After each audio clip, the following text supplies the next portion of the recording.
Physics میں اختصار بہت پسند کیا جاتا ہے.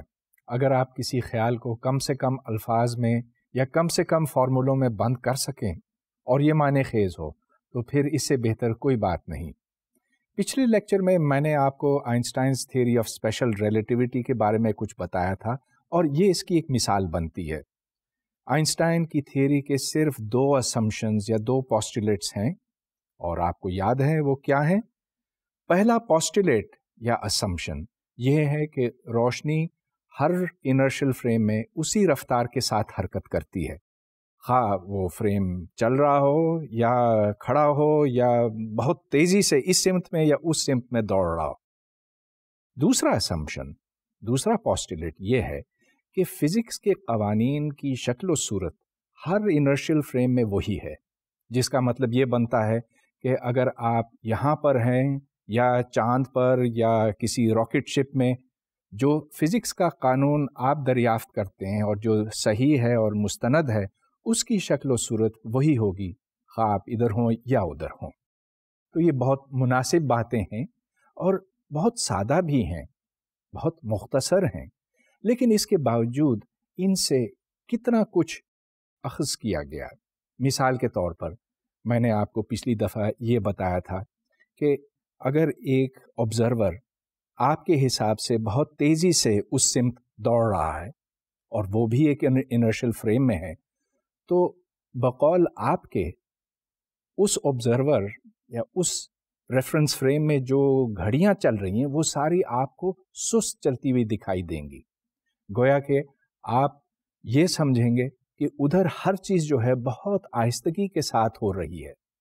اور دوسری بات جو میں نے پچھلے لیکچر میں آپ کو بتائی تھی وہ تھی لورنس کانٹریکشن، یعنی کہ اگر کوئی شے آپ کی طرف آ رہی ہو یا آپ سے دور جا رہی ہو تو اگر اس کی لمبائی L ہے، آپ کو وہ چیز چھوٹی دکھائی دے گی اور اس کی لمبائی L ڈیوائڈیڈ بائی گاما ہوگی، اور گاما آپ کو یاد ہوگا is 1/√1 - v² divided by c². v اس فریم کی ویلوسٹی ہے. سب سے پہلے میں آپ کی تھوڑی سی یاد دہانی کرانا چاہوں گا. 2 فریمز ہیں، ایک S دوسرا S' ہے، اور ان کے اوریجنز O اور O' پر ہیں. کوئی سا ایک واقعہ ہوتا ہے، اور یاد رہے کہ ایک واقعے کا مطلب ہے کہ کوئی چیز ہوتی ہے کسی مقام پہ کسی وقت کے اوپر. گویا کہ اس کے 2 کوآرڈینیٹس ہیں، ٹائم اور اسپیس. اور اگر یہ 1 ڈائمینشن میں ہے تو ٹائم اور X، اور اگر 3 ڈائمینشن میں ہے تو ٹائم اور XYZ. تو فریم S' کے حساب سے سیدھے ہاتھ کی طرف دوڑ رہا ہے اسپیڈ v کے ساتھ. اب جو کوآرڈینیٹس S میں دیکھے جائیں گے وہ T اور X کہلاتے ہیں، اور جو کوآرڈینیٹس S' میں دیکھے جاتے ہیں وہ T' اور S' کہلاتے ہیں. ان دونوں میں جو تعلق ہے وہ لورنس ٹرانسفارمیشن کے ذریعے سے ہے. اب میں اس کو یہاں مکمل طور پہ ڈرائیو نہیں کر سکتا، اس کے لیے ہمیں کچھ زیادہ وقت درکار ہوگا، لیکن یہ میں آپ کو دکھانا چاہوں گا کہ یہ کس قدر سادہ ایکویشنز ہیں، اور یہ کہ ان سے جو باتیں ابھی تک ہم نے کی ہیں وہ کس طرح سے صحیح ثابت ہوتی ہیں. یعنی کہ میں ان کی کنسسٹنسی دکھانا چاہوں گا. تو یہ دیکھیے کہ X' = gamma into X - vt. Gamma کی قیمت نیچے لکھی ہوئی ہے 1/√1 - v²/c²، اور یہاں پر ٹائم بھی ٹرانسفارم ہوتا ہے، یعنی کہ time in the frame S' which is T', that is equal to gamma into T minus V into X divided by c². اگر آپ S' کے حوالے سے دیکھیں تو جو کچھ S میں ہو رہا ہے اس کے کوآرڈینیٹس آپ X' کی ٹرمز میں لکھ سکتے ہیں. گویا کہ X اور T کی ویلیو آپ نکال سکتے ہیں، اور وہ وہی شکل و صورت رکھتے ہیں، وہی فارم رکھتے ہیں، ماں سوائے یہ کہ جہاں V ہے اس کی جگہ پر آپ -V لگاتے ہیں، تو اور کوئی فرق نہیں. اور جیسا کہ میں نے آپ کو بتایا یہ ایکویشنز میں یہاں ڈیرائیو نہیں کروں گا، لیکن اب اس کے ہم کانسیکوینسز دیکھتے چلے جائیں گے.